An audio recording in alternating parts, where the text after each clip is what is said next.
4ನೇ ಅಧ್ಯಾಯ. ಯೋಗಿಗಳ ಜೀವಿತೋದ್ದೇಶ, ಪವಿತ್ರ ತೀರ್ಥ, ಶಿರಡಿ ಬಾಬಾರವರ ವ್ಯಕ್ತಿತ್ವ, ಗೋಳಿಬೂವಾರವರ ವಚನ, ವಿಠ್ಠಲ ದರ್ಶನ, ಕ್ಷೀರಸಾಗರವರ ಕತೆ, ಪ್ರಯಾಗದಲ್ಲಿ ದಾಸಗಣೂರವರ ಸ್ನಾನ, ಬಾಬಾರವರ ಪವಿತ್ರ ಭಾವನ, ಅವರು ಶಿರಡಿಯಲ್ಲಿ ಕಾಣಿಸಿಕೊಂಡ ಬಗೆ, 3 ಪವಾಡಗಳು, ಧರ್ಮಶಾಲೆಗಳು, ಇವೆಲ್ಲವುಗಳನ್ನು ಈ ಅಧ್ಯಾಯದಲ್ಲಿ ನೋಡೋಣ. ಹಿಂದಿನ ಅಧ್ಯಾಯದಲ್ಲಿ ಶ್ರೀ ಸಾಯಿ ಚರಿತ್ರೆಯನ್ನು ಬರೆಯಲು ಒದಗಿದ ಸಂದರ್ಭ ವಿವರಿಸಿದ್ದೆ. ಈಗ ಈ ಅಧ್ಯಾಯದಲ್ಲಿ ಬಾಬಾರವರು ಮೊದಲು ಶಿರಡಿಯಲ್ಲಿ ಕಾಣಿಸಿಕೊಂಡ ಬಗೆ ವಿವರಿಸುತ್ತೇನೆ. ಯೋಗಿಗಳ ಜೀವಿತೋದ್ದೇಶ. ಧರ್ಮ ಒಳೆದು ಯಾವಾಗ ಧರ್ಮ ತಲೆ ಎತ್ತಿ ಮೆರೆಯುತ್ತಿರುವುದೋ ಆಗ ನಾನು ಅವತರಿಸುತ್ತೇನೆ. ದುಷ್ಟರನ್ನು ಶಿಕ್ಷಿಸಿ ಶಿಷ್ಟರನ್ನು ರಕ್ಷಿಸಲು ಹೊಸ ಧರ್ಮವನ್ನು ಸ್ಥಾಪಿಸಲು ನಾನು ಯುಗ ಯುಗಗಳಲ್ಲಿಯೂ ಅವತರಿಸುತ್ತೇನೆ ಎಂದು ಭಗವಾನ್ ಶ್ರೀಕೃಷ್ಣ ಹೇಳಿರುತ್ತಾನೆ. ಪರಮಾತ್ಮನ ಉದ್ದೇಶವಿದು. ಅಂತೆಯೇ ಅವನ ಪ್ರತಿನಿಧಿಗಳಾದ ಸಾಧು ಸನ್ಯಾಸಿಗಳ ಜೀವಿತೋದ್ದೇಶವೂ ಸಹ ಇದೇ ಆಗಿರುತ್ತದೆ. ಅವರು ತಮ್ಮದೇ ಆದ ಒಂದು ರೀತಿಯಿಂದ ಈ ಗುರಿಯನ್ನು ಸಾಧಿಸುತ್ತಾರೆ. ಬ್ರಾಹ್ಮಣ, ಕ್ಷತ್ರಿಯ ಮತ್ತು ವೈಶ್ಯರುಗಳು ಯಾವಾಗ ತಮ್ಮ ಕರ್ತವ್ಯಗಳನ್ನು ಮರೆಯುತ್ತಾರೆಯೋ, ಯಾವಾಗ ಧಾರ್ಮಿಕ ನೀತಿಗಳ ಕಡೆ ಜನರು ಗಮನ ಕೊಡದೆ ತಾವೇ ಅತಿ ಬುದ್ಧಿವಂತರು ಮೂಢಭಾವನೆಯಿಂದಿರುತ್ತಾರೆಯೋ, ಯಾವಾಗ ಜನರು ಅನಿಯಮಿತವಾದ ಆಹಾರ ಸೇವನೆ ಮತ್ತು ಮತಾನುಷ್ಠಾನವಾದ ಸಂಧ್ಯಾ ವಂದನೆ ಮುಂತಾದವುಗಳನ್ನು ನಿರ್ಲಕ್ಷಿಸುವರೋ, ಯಾವಾಗ ಮತೀಯ ಕಲಹ ಆರಂಭವಾಗುವವೋ, ಯಾವಾಗ ಯೋಗಿಗಳು ತಪಸ್ಸನ್ನು ಆಚರಿಸುವುದನ್ನು ಮರೆಯುತ್ತಾರೆಯೋ, ಯಾವಾಗ ಜನಕೋಟಿ ಹೊನ್ನು ಹೆಣ್ಣು ಮತ್ತು ಸಂತತಿ ಮುಖ್ಯವೆಂದು ಮರೆಯುವುದು, ಆಗ ವಚನ ಮತ್ತು ಕಾರ್ಯರೀತಿಯಿಂದ ಧರ್ಮವನ್ನು ಪುನರುದ್ಧಾನ ಮಾಡಲು ಮಹಾಯೋಗಿಗಳು ಕಾಣಿಸಿಕೊಳ್ಳುತ್ತಾರೆ. ಈ ರೀತಿ ನಿವೃತ್ತಿ, ಜ್ಞಾನದೇವ, ಮುಕ್ತಾಬಾಯಿ, ನಾಮದೇವ, ಗೋರ, ಗೋಣಾಯಿ, ಏಕನಾಥ, ತುಕಾರಾಮ, ನರಹರಿ, ನರಸಿಬಾಯಿ, ಸಾವತ ಮತ್ತು ಇನ್ನು ಮುಂತಾದ ಅನೇಕ ಯೋಗಿಗಳು ಆಗಾಗ್ಗೆ ಕಾಣಿಸಿಕೊಂಡು ಜನಗಳಿಗೆ ಸರಿಯಾದ ದಾರಿಯನ್ನು ತೋರಿಸಿದರು. ಕೊನೆಯದಾಗಿ ಬಾಬಾರವರು ಶಿರಡಿಯಲ್ಲಿ ಕಾಣಿಸಿಕೊಂಡರು. ಶಿರಡಿ ಒಂದು ಪವಿತ್ರ ಕ್ಷೇತ್ರ. ಅನೇಕ ಮಹಾಯೋಗಿಗಳಿಗೆ ಜನ್ಮವಿತ್ತ ಅಹಮದ್ನಗರ ಜಿಲ್ಲೆಯಲ್ಲಿ ಗೋದಾವರಿ ನದಿ ತೀರವು ನಿಜಕ್ಕೂ ಅದೃಷ್ಟಶಾಲಿಯಾಗಿದೆ. ಶಿರಡಿಯೂ ಸಹ ಇದೇ ಅಹಮದ್ನಗರದ ಜಿಲ್ಲೆಯಲ್ಲಿ ಕೋಪರ್ಗಾಂವ್ ತಾಲೂಕಿನಲ್ಲಿದೆ. ಕೋಪರ್ಗಾಂವದಿಂದ ಗೋದಾವರಿ ನದಿ ದಾಟಿದ ನಂತರ ಶಿರಡಿ ಬರುತ್ತದೆ. ಕೋಪರ್ಗಾಂವದಿಂದ 9 ಮೈಲಿ ದೂರದಲ್ಲಿ ನೀಮ್ಗಾಂವ್ ಇದೆ. ಅಲ್ಲಿಂದ ಶಿರಡಿಯು ಕಾಣಿಸುತ್ತದೆ. ಕೃಷ್ಣಾ ನದಿ ದಡದಲ್ಲಿರುವ ಪವಿತ್ರ ಯಾತ್ರಾ ಸ್ಥಳಗಳಾದ ಗಾಣಗಾಪುರ, ನರಸಿಂಹವಾಡಿ, ಔದುಂಬರಗಳ ಹಾಗೆ ಶಿರಡಿಯೂ ಸಹ ಪವಿತ್ರ ಕ್ಷೇತ್ರ. ಮಂಗಳವೇಡಿಯಲ್ಲಿ ಶ್ರೀ ದಾಮಾಜಿ, ಸಜ್ಜನಗಡದಲ್ಲಿ ಶ್ರೀ ಸಮರ್ಥ ರಾಮದಾಸ ಮತ್ತು ನರಸಿ ಬಾವುಚಿ ಬಾಡಿ ಶ್ರೀ ಸಾಯಿಬಾಬಾರವರ ವ್ಯಕ್ತಿತ್ವ. ಶ್ರೀ ಸಾಯಿಬಾಬಾರವರ ಸಂಪರ್ಕದಿಂದ ಶಿರಡಿ ಪ್ರಸಿದ್ಧಿಯನ್ನು ಪಡೆಯಿತು. ಈಗ ಶ್ರೀ ಬಾಬಾರವರು ಎಂತಹ ಮಹಾನುಭಾವ ವ್ಯಕ್ತಿ ಎಂಬುದನ್ನು ನೋಡೋಣ. ಶಾಂತಿಯೇ ಆಭರಣವಾಗಿ ಸತ್ವಶೀಲರಾಗಿದ್ದರು. ವೈಷ್ಣವ ಭಕ್ತರ ತವರು ಮನೆಯಾಗಿದ್ದರು. ಕರುಣೋಪಾದಿಯಲ್ಲಿ ದಾನಶೂರರಲ್ಲಿ ಅಗ್ರಗಣ್ಯರಾಗಿದ್ದರು. ಕ್ಷಣಿಕ ಮತ್ತು ಕ್ಷುಲ್ಲಕ ವಸ್ತುಗಳ ಕಡೆಗೆ ಗಮನ ಕೊಡದೆ ಯಾವಾಗಲೂ ಸ್ವಾನುಭವದಲ್ಲಿ ತಲ್ಲೀನರಾಗಿದ್ದರು. ಅವರಿಗೆ ಪ್ರಾಪಂಚಿಕ ಅಭಿಲಾಷೆ ಇರಲಿಲ್ಲ. ಅವರ ಅಂತರಂಗ ಶುದ್ಧ ಕನ್ನಡಿಯಂತಿತ್ತು. ಅವರ ವಚನಗಳಲ್ಲಿ ಯಾವಾಗಲೂ ಸುದೆಯು ಧಾರಾಕಾರವಾಗಿ ಹರಿಯುತ್ತಿತ್ತು. ಬಡವರಾಗಲಿ ಬಲ್ಲಿದರಾಗಲಿ ಅವರಲ್ಲಿ ಎಲ್ಲರೂ ಒಂದೇ. ಮಾನಾಪಮಾನಗಳ ಕಡೆಗೆ ಗಮನವಿಡುತ್ತಿರಲಿಲ್ಲ. ಸರ್ವರಿಗೂ ಶ್ರೇಷ್ಠರಾಗಿದ್ದರು. ಸರ್ವರೊಡನೆಯೂ ಕಲೆತು ಅವರೊಂದಿಗೆ ಕೂಡಿ ಹಾಡುಗಳನ್ನು ಹಾಡುತ್ತಾ ಸಂತೋಷದಿಂದ ಇರುತ್ತಿದ್ದರು. ಅಲ್ಲಾಹನ ಹೆಸರನ್ನು ಯಾವಾಗಲೂ ಉಚ್ಚರಿಸುತ್ತಿದ್ದರು. ಆದರೂ ಸಮಾಧಿಯಿಂದ 1 ಅಂಗುಲವೂ ಕದಲುತ್ತಿರಲಿಲ್ಲ. ಪ್ರಪಂಚವೆಲ್ಲವೂ ನಿದ್ರೆಯಲ್ಲಿದ್ದಾಗ ಎಚ್ಚರವಾಗಿಯೂ ಮತ್ತು ಎಚ್ಚರವಾಗಿದ್ದಾಗ ಅವರು ನಿದ್ರೆ ಮಾಡುತ್ತಲೂ ಇದ್ದರು. ಅವರ ನಿಜವಾದ ವಾಸಸ್ಥಾನ, ನಡೆ, ನುಡಿ ಇವು ಇಂತಹವೇ ಎಂದು ನಿರ್ಧರಿಸಲಾಗುತ್ತಿರಲಿಲ್ಲ. ಶಿರಡಿಯಲ್ಲಿಯೇ ಇದ್ದರೂ ಕೂಡ ಅವರಿಗೆ ಪ್ರಪಂಚದ ಆಗುಹೋಗುಗಳು ಅರಿವಿತ್ತು. ಅವರ ಅಂತರಂಗವು ಆಳವಾದ ಮಹಾಸಾಗರದ ತರದಲ್ಲಿಯೇ ಪ್ರಶಾಂತತೆಯಂತೆ ಇದ್ದಿತ್ತು. ಆದರೂ ಅವರು ಶಾಂತಿಯ ಸ್ಥಿತಿಯಿಂದ ಒಂದಗಲವೂ ಕದಲುತ್ತಿರಲಿಲ್ಲ. ಅವರು ಒಂದೊಂದು ಸಾರಿ ಮಸೀದಿಯ ಗೋಡೆಗೆ ಒರಗಿಕೊಂಡು ನಿಲ್ಲುತ್ತಿದ್ದರು. ಕೆಲವು ವೇಳೆ ಬೆಳಿಗ್ಗೆ, ಮಧ್ಯಾಹ್ನ ಮತ್ತು ಸಾಯಂಕಾಲ ಲೇಂಡಿಗಾಗಲಿ ಚಾವಡಿಗಾಗಲಿ ಹೋಗುತ್ತಿದ್ದರು. ಆದರೆ ಎಲ್ಲ ವೇಳೆಯಲ್ಲೂ ಸ್ವಾನುಭವದಲ್ಲಿ ತಲ್ಲೀನರಾಗಿ ಇರುತ್ತಿದ್ದರು. ಸಿದ್ಧರಾದರೂ ಸಾಧಕರಂತೆ ವರ್ತಿಸುತ್ತಿದ್ದರು.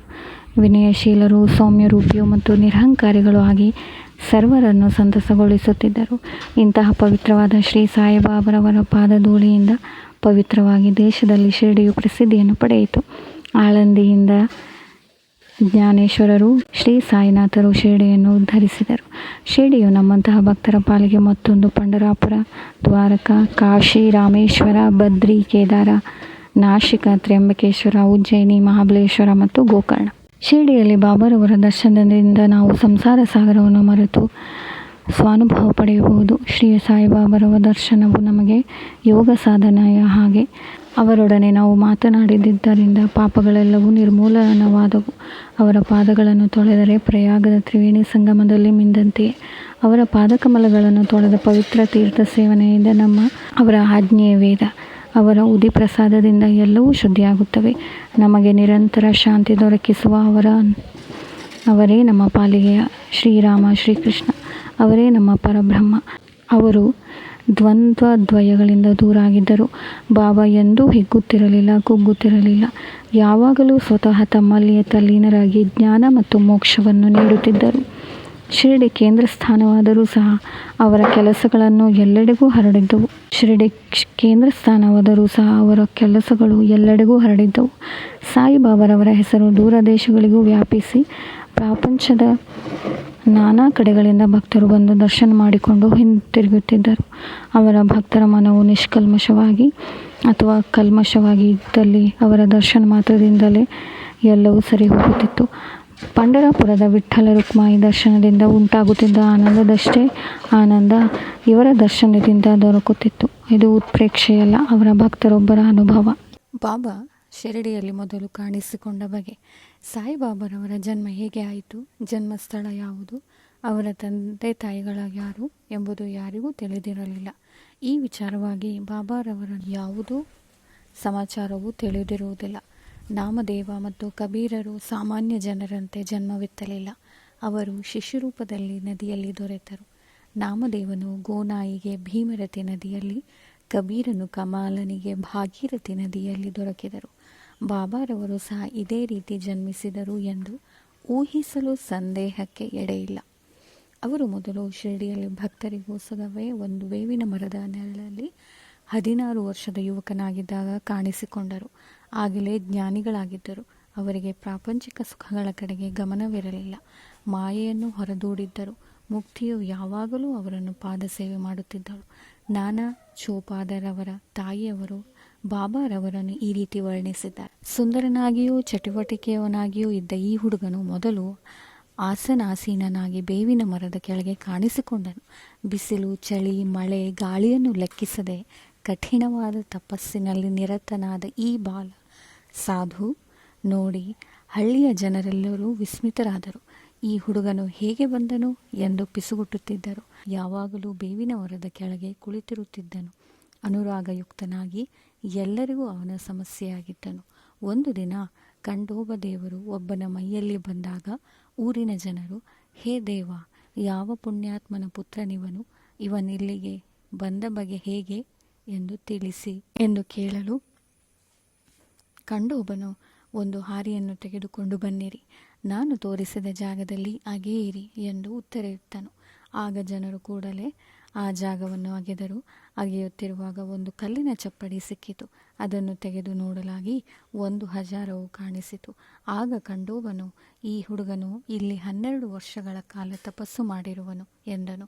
ಕೂಡಲೇ ಜನರು ಈ ವಿಷಯದಲ್ಲಿ ಆ ಹುಡುಗನನ್ನು ಪ್ರಶ್ನಿಸಲು, ಇದು ನನ್ನ ಗುರುವಿನ ಸ್ಥಾನ, ಇದನ್ನು ಜೋಪಾನವಾಗಿ ಕಾಪಾಡಿ ಎಂದು ಬೇಡಿಕೊಂಡನು.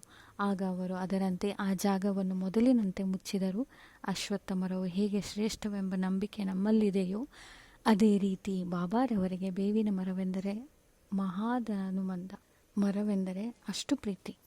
ಮಾಳಸಾಪತಿ ಮತ್ತು ಅಂದು ಗೌರವಿಸಿ ಪೂಜೆ ಮಾಡ ಹತ್ತಿದ 3 ಧರ್ಮಶಾಲೆಗಳು. ಬೇವಿನ ಮರ ಮತ್ತು ಅದರ ಸುತ್ತಲಿನ ನಿವೇಶನಗಳನ್ನು ಶ್ರೀಹರಿ ವಿನಾಯಕ ಸಾಠೆಯವರು ಖರೀದಿಗೆ ತೆಗೆದುಕೊಂಡು ಅಲ್ಲಿ ಸಾಠೇವಾಡ ಎಂಬ ಪ್ರವಾಸಿ ಮಂದಿರವನ್ನು ಕಟ್ಟಿಸಿದ್ದಾರೆ. ಈ ಮಂದಿರವು ಅನೇಕ ಭಕ್ತರ ವಿಶ್ರಾಂತಿ ಸ್ಥಳ. ಬೇವಿನ ಮರಕ್ಕೆ ಸುತ್ತಲೂ ಕಟ್ಟೆಯನ್ನು ಕಟ್ಟಿರುತ್ತಾರೆ. ಬೇವಿನ ಮರದ ಹತ್ತಿರ ಯಾರು ಗುರುವಾರ ಮತ್ತು ಶುಕ್ರವಾರದಂದು ಧೂಪವನ್ನು ಹಾಕುತ್ತಾರೆಯೋ ಅವರಿಗೆ ದೇವರ ಅನುಗ್ರಹದಿಂದ ಶಾಂತಿ, ಸುಖ, ಸೌಖ್ಯ ಲಭಿಸುವುದೆಂಬ ಪ್ರತೀತಿ ಇದೆ. ಈ ಮಂದಿರವು ಬಹಳ ಹಳೆಯದಾಗಿದ್ದುದರಿಂದ ಸಂಸ್ಥಾನದವರು ಅದನ್ನು ಸರಿಪಡಿಸಿ ಸ್ವಚ್ಛವಾಗಿ ಶುಚಿಯಾಗಿಟ್ಟಿರುತ್ತಾರೆ. ಸಾಠೇವಾಡ ಕಟ್ಟಿದ ಸ್ವಲ್ಪ ದಿನಗಳಲ್ಲಿಯೇ ದೀಕ್ಷಿತವಾಡ ನಿರ್ಮಾಣವಾಯಿತು. ಮುಂಬಯಿಯ ಸಲಹಾ ವಕೀಲರಾದ ಕಾಕಾ ಸಾಹೇಬ ದೀಕ್ಷಿತರವರು ಒಮ್ಮೆ ಲಂಡನ್ನಿಗೆ ಹೋಗಿದಾಗ ಒಂದು ಅಪಘಾತದ ಪ್ರಯುಕ್ತ ಕಾಲುಗಳಿಗೆ ಏಟು ಬಿದ್ದು ಯಾವುದರಿಂದಲೂ ಸರಿ ಹೋಗಲಿಲ್ಲ. ನಾನಾ ಸಾಹೇಬ ಚಾಂದೋರ್ಕರ ಅವರು ಬಾಬಾರವರ ದರ್ಶನ ಪಡೆಯುವಂತೆ ಅವರಿಗೆ ಪ್ರೇರೇಪಿಸಿದರು. ಅದರಂತೆ ಅವರು 1909ರಲ್ಲಿ ಸಾಯಿಬಾಬಾರವರ ದರ್ಶನ ಪಡೆದರು.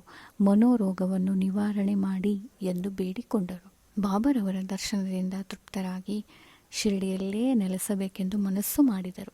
ಶಿರಡಿಯಲ್ಲಿಯ ಭಕ್ತರಿಗೊಂದು ಮಂದಿರವನ್ನು ಕಟ್ಟಿಸಿ ತಾವೂ ಒಂದು ಮನೆಯನ್ನು ಕಟ್ಟಿಸಿಕೊಂಡರು.